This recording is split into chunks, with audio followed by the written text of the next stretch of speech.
Bismillahirrahmanirrahim. Assalamualaikum warahmatullahi wabarakatuh. Hamdan wa syukranillah, salatan wa salaman ala rasulillah wa ala alihi wa sahbihi wa man walah, amma ba'du. Pemirsa channel terpilih MTA TV dimanapun Anda berada, bersyukur kepada Allah Subhanahu wa Ta'ala di kesempatan pagi hari ini kita dapat mengawali kegiatan kita dengan bersua kembali dalam program Fajar Hidayah.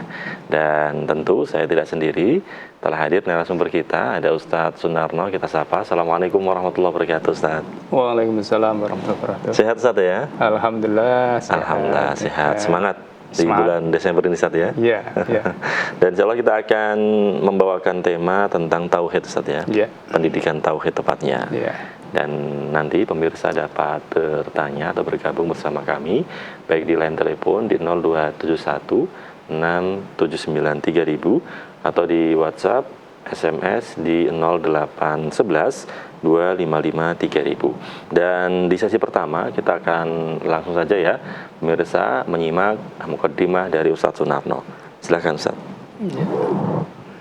Bismillahirrahmanirrahim. Assalamualaikum warahmatullahi wabarakatuh. Alhamdulillah. Allahumma salli wa sallim ala Muhammadin wa ala alihi wa sahbihi wa man wala amma ba'd. Saudaraku, pemirsa dan pendengar dimanapun berada, syukur Alhamdulillah Allah senantiasa curahkan anugerah pada kita. Hari ini kita diperkenankan mengawali aktivitas kita dalam keadaan sehat walafiat. Saudaraku, hari ini kita bicara tentang pendidikan tauhid. Allah mendidik pada hambanya, manusia, supaya mengambil tarbiyah dari alam semesta ini dalam hal tauhid. Karena ketunduk patuhannya, alam semesta itu semuanya tunduk patuh pada Allah. Kalau makhluk yang tidak berakal saja sujud tunduk patuh pada Allah dengan mutlak, maka apa alasannya manusia yang diberikan akal sering membangkang pada Allah Subhanahu wa Ta'ala? Maka Allah berfirman dalam surat Al-Hajj ayat 18. A'udzu billahi minasyaitonir rajim. Alam tara annallaha yasjudu lahu man fis samawati wa man fil ard. Wasyamsu wal qamaru wan nujum wal jibalu wasyajaru wad dawabu wa katsirun minan nas. Wa katsirun haqqan 'alaihil 'adzab. Wa may yuhinillah fama lahu min mukrim. Innallaha yaf'alu ma yasha'.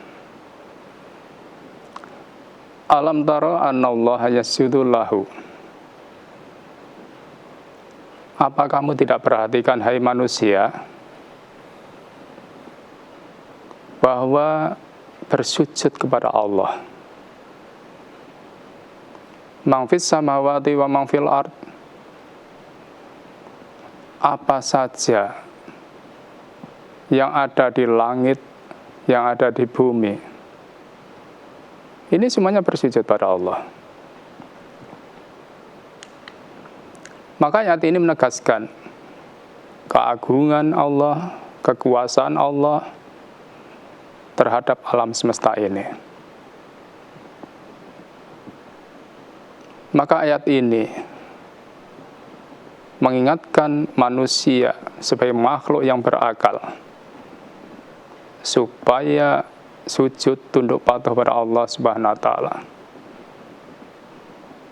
Dan juga makhluk yang selain manusia,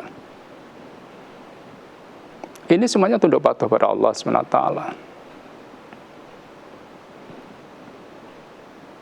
Kedudukan ini, jadi ketunduk patuhan hamba pada Allah itu ada yang sukarela, ada yang terpaksa.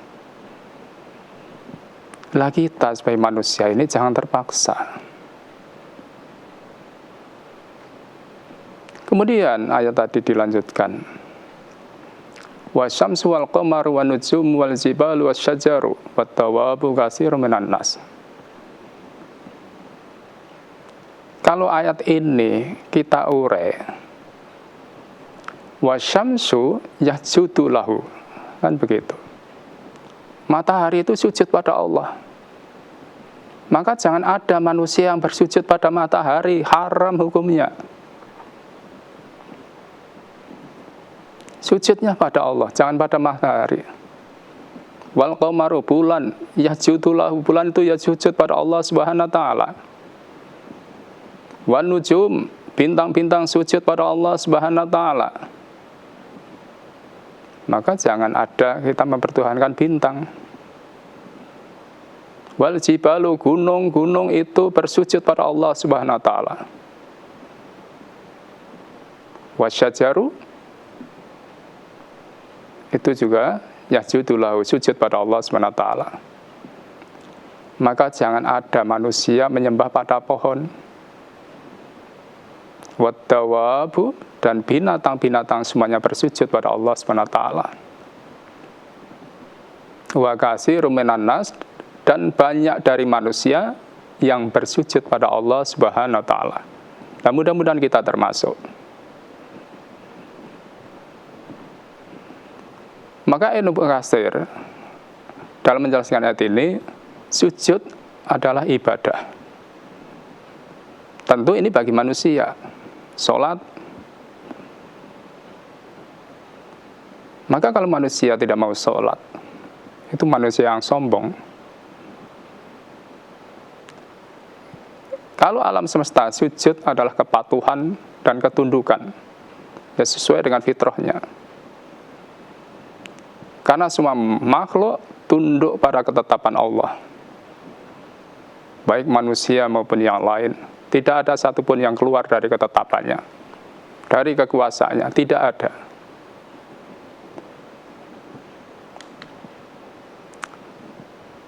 Kalau kita diberikan pelajaran, dalam hadis Bukhari nomor 3199, Muslim nomor 159 tentang bagaimana sujudnya matahari, Rasulullah bersabda, inna syamsa tadhabu hatta tasjuda tahtal ars. Sehingga matahari itu berjalan sehingga sujud di bawah ars. Maka di sini kita diberikan pelajaran dalam ayat tadi, penyebutan matahari, bulan, bintang, gunung, pohon, hewan. Semuanya ini berjalan sesuai dengan aturan Allah. Maka kita sebagai manusia juga harus berjalan sesuai dengan aturan Allah. Jangan ada yang balelo dengan aturan Allah, karena bagaimanapun tidak akan bisa. Karena kita ini hidup tidak bisa menghindar dari takdirnya. Maka Al-Qurtubi menjelaskan, makhluk semuanya termasuk kita manusia harus ada ketaatan mutlak terhadap sunatullah. Karena itulah perjalanan hidup. Kalau alam saja tetap berjalan sesuai dengan sunatullah, maaf kalau kita ini diberikan pengertian oleh para ilmuwan, para ahli. Kita bisa membaca bagaimana bumi ini mengitari matahari. Satu kali putaran, 360 hari, 365 hari, kurang lebihnya. Ya begitu terus, itulah putaran dalam 1 tahun.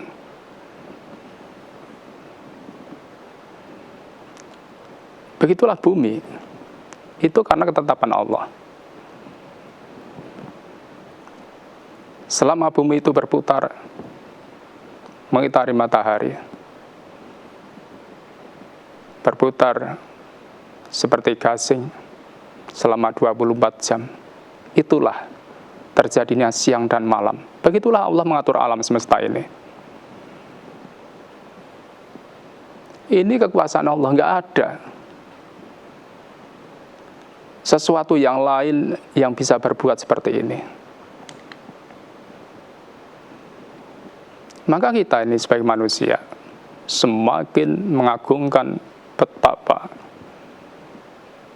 maha kuasanya Allah di alam semesta ini. Kita juga diberikan pengertian, kawan bumi yang terdekat adalah bulan. Bulan itu mengitari matahari, kan begitu menurut para ilmuwan. Sekali putar 27,3 hari. Karena fungsi bulan tidak hanya menerangi ketika malam hari, namun juga karena perubahan fasenya dari bulan sabit dan seterusnya.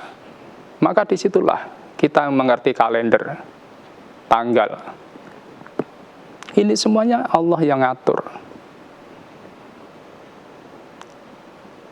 Maka subhanallah, kita harus memahasucikan Allah SWT. Maka makhluk ini mau tidak mau tunduk total pada kehendak Allah SWT. Nah, manusia kita ini sebagai makhluk yang berakal, mestinya kita harus lebih tunduk, karena kita diberikan akal dan wahyu, diberikan petunjuk agama. Namun manusia juga ada yang menolak untuk tunduk pada Allah dan Rasul-Nya. Karena kadang-kadang hawa nafsunya menganggap bahwa tunduk menurut aturan Allah dan Rasul dianggap mengganggu kebebasan hidupnya, menghambat kebebasan hidupnya, kebebasan karirnya, dan lain sebagainya. Dan sering-sering lebih taat pada hawa nafsunya, lebih taat pada opini publik. Walaupun buruk kalau orang banyak mengatakan itu baik, kita ikut-ikut mengatakan itu baik, walaupun buruk. Walaupun sesuatu yang buruk kalau manusia banyak yang mengerjakan, akan dikatakan baik. Namun bagi Allah dan Rasul, kalau buruk walaupun banyak yang mengerjakan, tetap buruk. Saudaraku, maka kita sebagai manusia yang berakal, sebagai orang muslim, jangan sampai kita hanya bersujud pada Allah, sholat hanya dari dohir saja, dari sisi fisik saja, tanpa melahirkan ketaatan, dan kita masih banyak mengikuti hawa nafsu. Maka kalau itu terjadi, akhlak kita akan runtuh. Karena runtuhnya akhlak manusia dari situ. Maka kalau kita ini diberikan pelajaran dalam surat Al-Jathiyah 23 ini, afara'aita man ittakhadha ilahahu hawa wa adallallahu ala ilmin. Apakah kamu tidak memperhatikan, tidak melihat orang yang menjadikan hawa nafsunya sebagai Tuhannya? Kalau hawa nafsu sudah kita ikuti, maka yang terjadi kesesatan. Kita sudah tahu bahwa alam semesta ini ciptaan Allah, baik yang di langit dan di bumi. Kenapa masih banyak orang yang mempertuhankan selain Allah? Yang ada di bumi ini, apapun wujudnya, itu kan hawa nafsu, bukan petunjuk. Baik itu batu, baik itu apa saja. Maka kita, mari, sebagai seorang muslim ini, kita kuatkan tauhid kita, sehingga apapun yang kita lakukan dalam melaksanakan kewajiban Allah ini, karena memang inilah yang harus saya kerjakan sebagai hamba. ketunduk patuhan kita dengan penuh kesadaran, dengan penuh kesenangan, bukan menjadi beban. Saudaraku, karena semuanya yang diajarkan oleh Allah dan Rasul ditutus itu kan innama bu'istu litammima makarimal akhlaq. Kemudian ayat tadi dilanjutkan, wa katsirun minan nas, dan banyak dari manusia yang bersujud pada Allah SWT. Ini manusia yang sadar tentang jati dirinya. Maka mari kita kuatkan ibadah kita pada Allah dengan penuh ketundukan, dengan penuh kesadaran, tidak hanya sebagai penggugur kewajiban, dan ketaatan kita pada petunjuk-petunjuknya. Ini harus kita hayati. Wa katsirun haqqo 'alaihil 'adzab, dan banyak manusia yang telah tetap azabnya karena apa? Membangkang, tidak mau sujud pada Allah, tunduk patuh pada Allah, tapi malah justru tunduk patuhnya, sujudnya pada yang lain. Itu pasti azabnya. Maka kita jangan ikut-ikut, jangan simpati. Maka yang begini ini kita diberi petunjuk. Inilah kewajiban kita sebagai hamba. Maka dari ayat ini kita diberikan pengertian bahwa manusia itu yang pertama, ada yang bersujud dengan iman dan ketaatan. Mudah-mudahan kita dengan penuh ketauhidan. Kelompok yang kedua, orang yang enggan bersujud. Kalau mau bersujud malas, tidak sungguh-sungguh. Padahal manusia itu bagaimanapun pasti tunduk pada takdir secara jasadi. Nggak bisa kita melawan. Manusia itu pasti akan tunduk patuh dengan ketetapan Allah. Di dunia ini kita akan menua, nggak bisa dilawan itu. Dan akhirnya kita mati. Dan akan kembali pada Allah. Mempertanggungjawabkan apa yang selama ini kita kerjakan. Kemudian wa may yuhinillah fa ma lahu min mukrim. Dan barang siapa yang dihinakan Allah, tidak ada yang bisa memuliakan. Karena kemuliaan itu bukan karena harta, bukan karena jabatan atau nasab. Tapi kemuliaan itu terletak pada ketaatan kita pada Allah dan keimanan kita pada Allah SWT. Kalau ayat yang sudah terkenal, inna akramakum indallahi atqakum. Saudaraku, maka mari kita hayati bagaimana seharusnya kita mengagungkan Allah tanpa mempersekutukan dengan apapun yang ada di langit maupun yang di bumi. Karena semua itu miliknya, milik Allah SWT, dan semuanya bersujud pada Allah SWT. Maka aneh, mereka bersujud pada Allah, kok kita sujud pada mereka? Na'udzubillah min dzalik. Begitulah saudaraku, semoga ini bisa menyadarkan pada diri saya dan kita semuanya betapa pentingnya tauhid ini dalam perjalanan hidup kita. Begitu, semoga kita bisa mengambil manfaat. Terima kasih. Baik, terima kasih Ustaz atas mukadimahnya. Demikian pemirsa channel terpilih MTA TV dimanapun Anda berada. Mukadimah dari Ustaz Sunarno, semoga kita menjadi hamba Allah yang benar-benar menjaga tauhid kita di kehidupan dunia ini.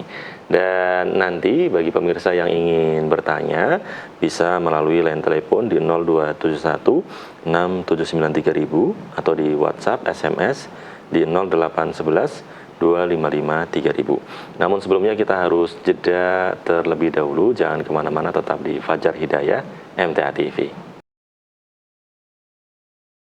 Baik pemirsa channel terpilih MTA TV dimanapun Anda berada, kita masih dalam program Fajar Hidayah, dan di sesi kedua ini insya Allah kita akan jawab beberapa pertanyaan yang masuk baik di line telepon di 0271 6793000 atau di WhatsApp di 0811 255 3000. Di line telepon sudah ada yang masuk, kita sapa. Halo, assalamualaikum.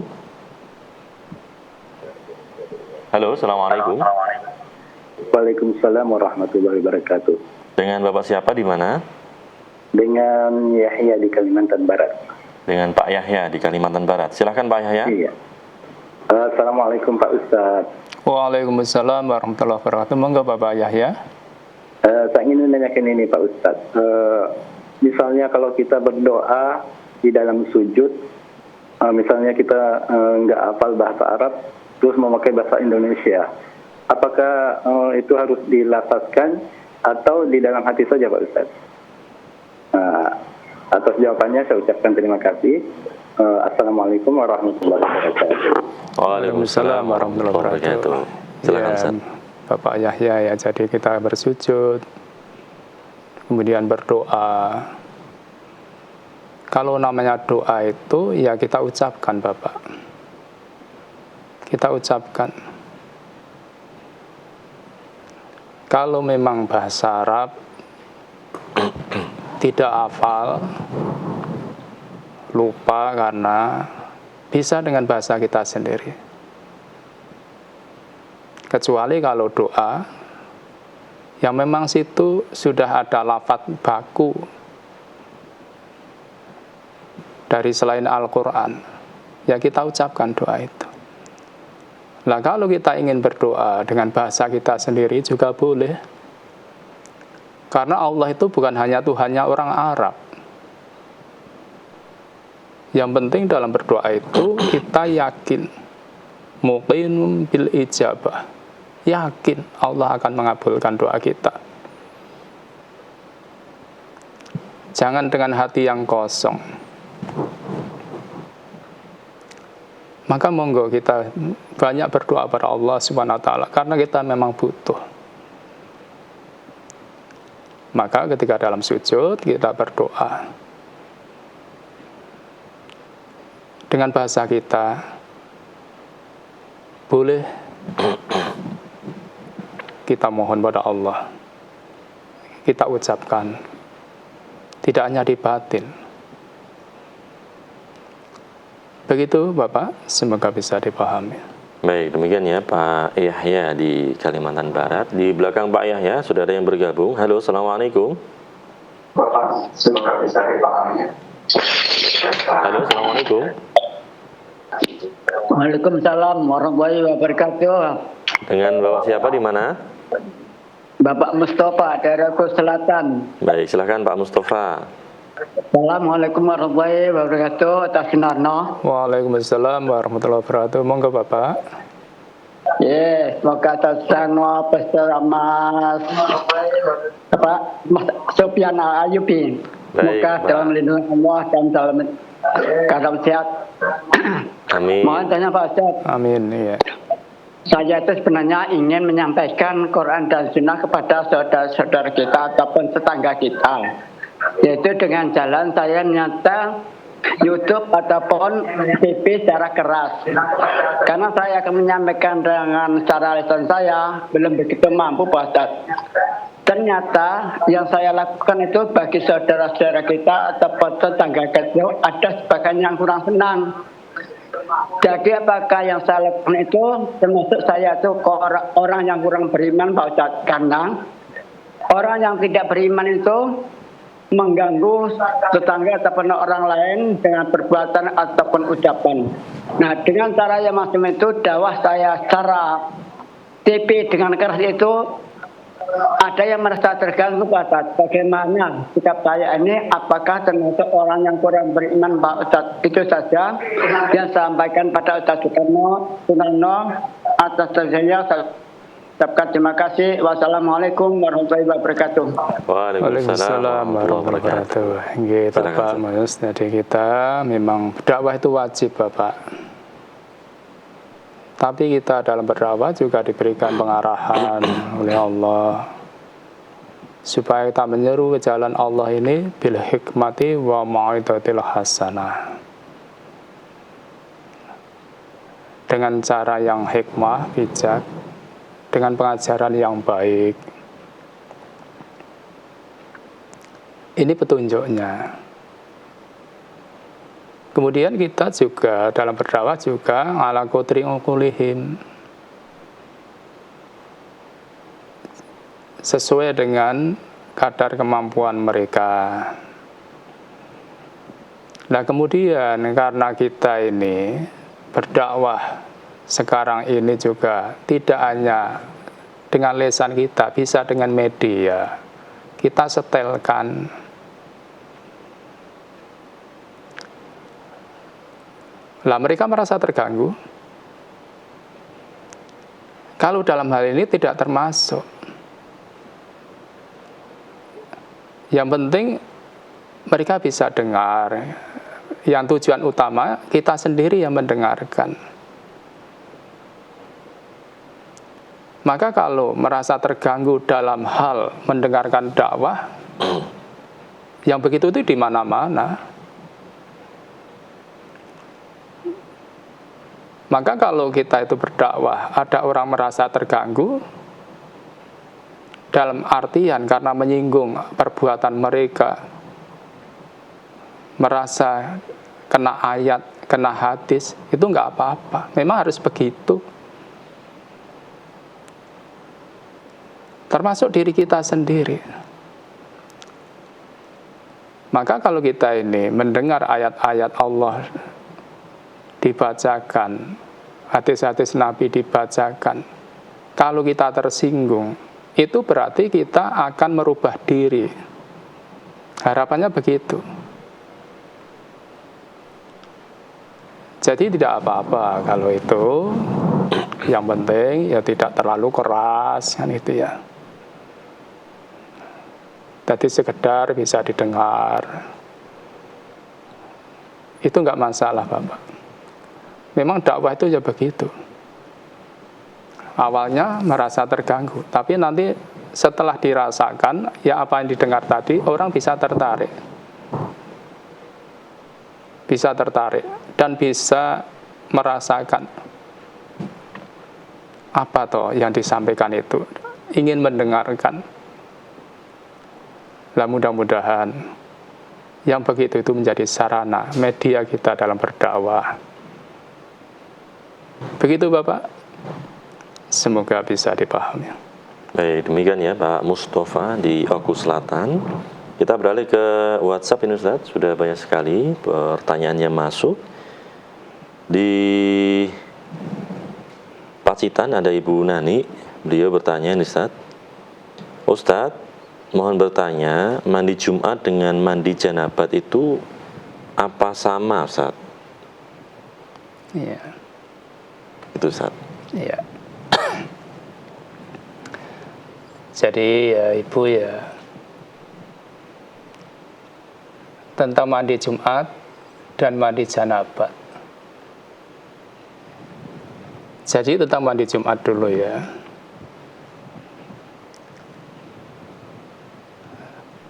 Ani bani sabaqi anna Rasulullah sallallahu alaihi wasallam qala, ya ma'syaral muslimin, hai orang-orang Islam,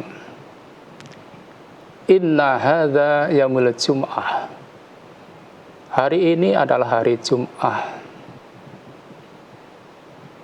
yauma ja'alahullah idan faksilu. Hari ini, hari Jum'ah maksudnya, itu hari yang dijadikan Allah sebagai hari raya. Hari raya itu hari Jum'ah orang Islam. Maka hari raya orang Islam tidak hanya Idul Fitri, Idul Adha. Kemudian faksilu, karena itu hendaklah kalian mandi. Hadis riwayat Malik dalam Al-Muwatta juz 1 halaman 65 nomor 113. Jadi menurut hadis ini, karena hari Jumat itu hari raya, kita dianjurkan untuk mandi.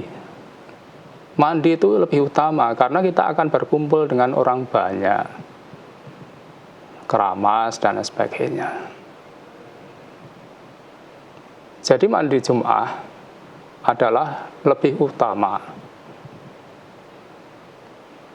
karena kita akan berkumpul orang banyak dengan pakai pakaian yang bagus, yang wangi-wangi. Jadi mandi Jumat itu bukan mandi untuk menghilangkan hadas. Kita keramas, mandi. Nah, kalau mandi janabat, itu mandi menghilangkan hadas besar. Dan itu wajib. Dengan syariat tertentu, dengan cara tertentu, sesuai dengan yang diajarkan Rasulullah SAW. Itu mandi janabat. Tapi sama mandinya, mandi janabat itu mandi untuk menghilangkan hadas besar. Nah, mandi Jumat itu mandi keutamaan lebih bersih. Karena kita akan menghadiri sholat Jum'ah, berkumpul dengan orang banyak.